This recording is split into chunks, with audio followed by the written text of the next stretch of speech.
Now, welcome to the class. Uh, we are discussing in our group the Great Zimbabwe Civilization. We are two in this group, my sister Nelly Cherop, together with myself, Nehemiah Ndaro. Our group will be discussing the Great Zimbabwe Civilization, and in this civilization, we'll be interested in three things: the rise of this civilization, the developments of this civilization, together with the fall of this civilization. Now we know that Zimbabwe is found in the southern part of Africa. To the north of Zimbabwe, there is the great country of Zambia. To the south of this country, we find South Africa. On the eastern side, there is Mozambique, and on the western side, there is Botswana. It was necessary that we know the location of the country whose civilization we are discussing as a group. Now, I'll be doing the first two parts, which is the rise of this civilization, Great Zimbabwe, together with the developments. Then later on, my sister, Nelly, will come and discuss with us the fall of this great Zimbabwe civilization. As we know, everything that has an ending must have its beginning. So we trace the civilization of Zimbabwe from the year 1100 all through to 1450 AD. Zimbabwe is one of the Africa's most remarkable countries. Yes, like I was saying, that Zimbabwe is one of the great cities, one of Africa's most remarkable medieval states located in the present day or the present day Zimbabwe. Zimbabwe was a major center of trade, politics, and culture in southern Africa. The civilization's rise, development, and the decline were influenced by various geographical, economical, social, and political factors. We are here together with Sister Nelly to take you through some of these factors, be it geographical, economical, social, and political, that led to the rise of the great Zimbabwe. Now, there are a number of factors that led to the rise of the great Zimbabwe civilization. First and foremost are the geographical factors.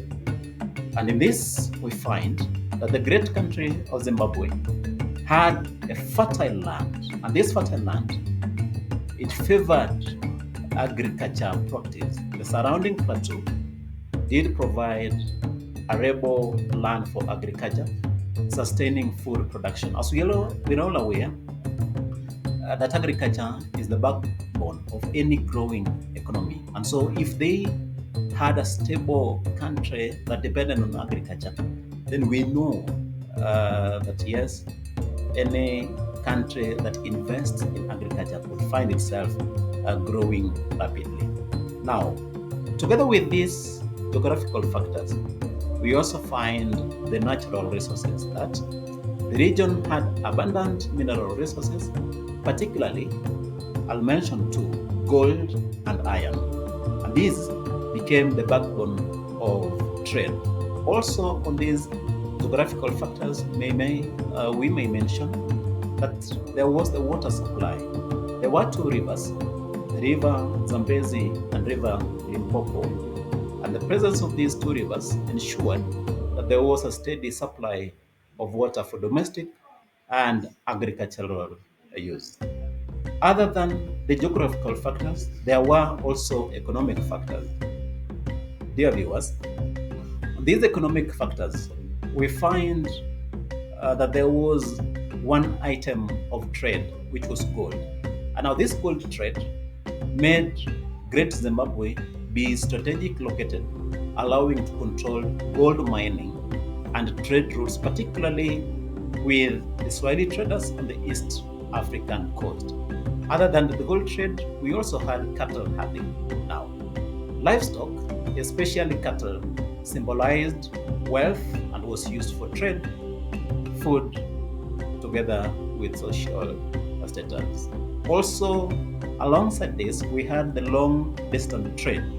The civilization engaged in trade with the Swahili coast, India, and China, exchanging gold, ivory, and copper for luxury goods such as glass, beads, and porcelain. Now, other than the geographical factors and the economical factors, we also had political factors. And here we mention that the political factors, we have the strengthened leadership. The great or the rulers of Great Zimbabwe, often referred to as kings, controlled trade, taxation, and governance. Also, there was a military strength. The ability to defend its territories from external threats ensured stability. Again, there was religious and cultural influence. The rulers were believed to have divine authority, strengthening their control over the people.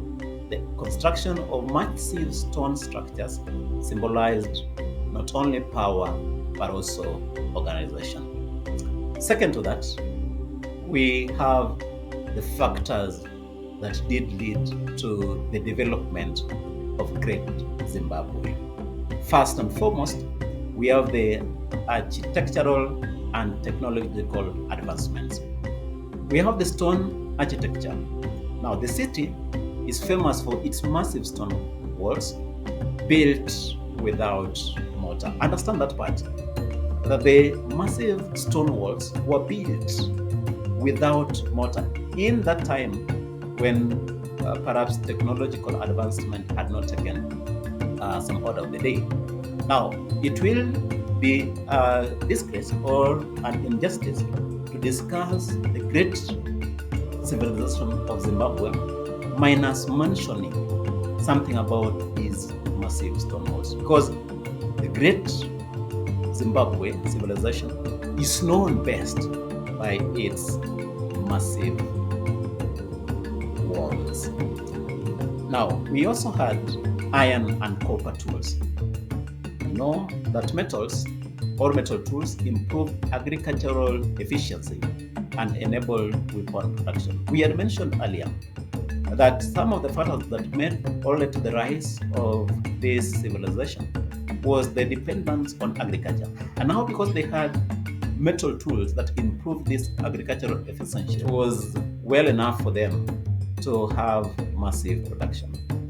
Also, there was expansion of trade and wealth. We know that the flourishing economy as a major center of gold and ivory trade, the Great Zimbabwe became one of the wealthiest cities in the region. Also, there was trade with the distant lands. Now, archaeological evidences show that goods from as far as China and Persia reached Great Zimbabwe, showing its integration into global network or global trade networks.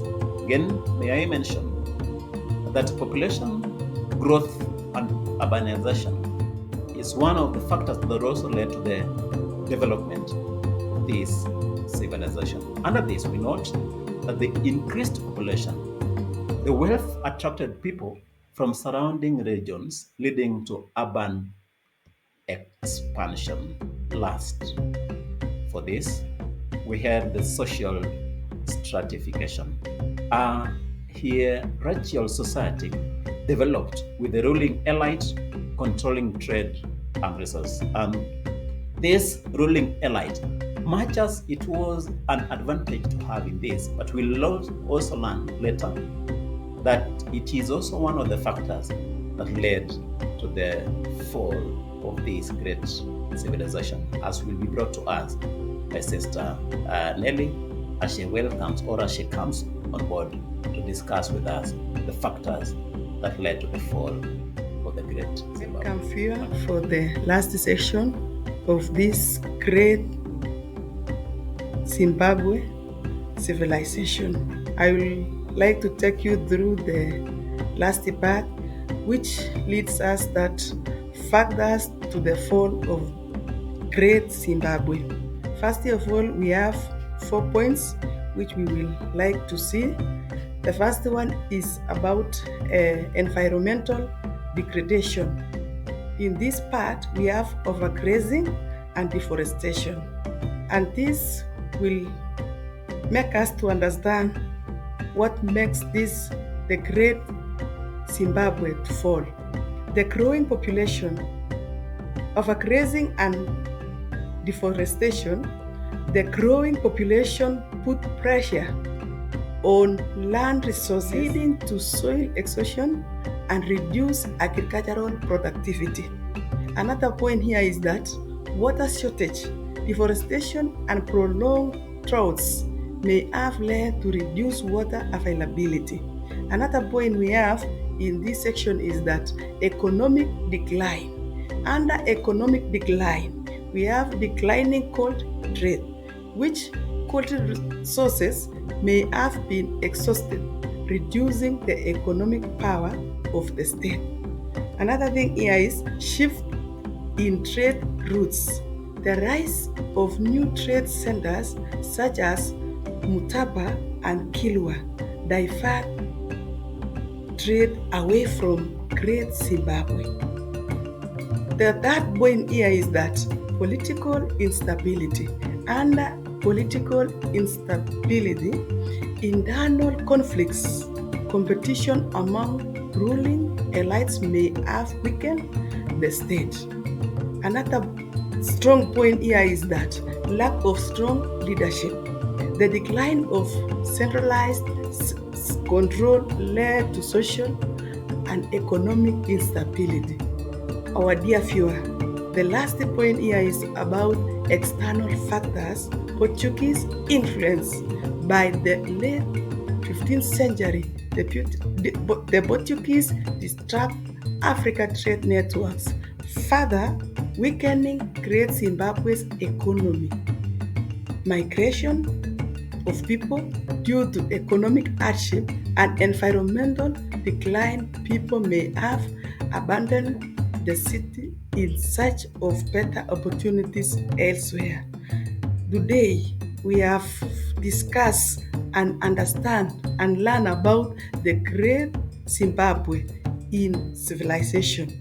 During those days, viewers, we have to understand that they have been a long journey in their civilization life, and later on we have seen and understand that through their civilization we have learned that they arose, they also developed, and finally they fell. Thank you for viewing.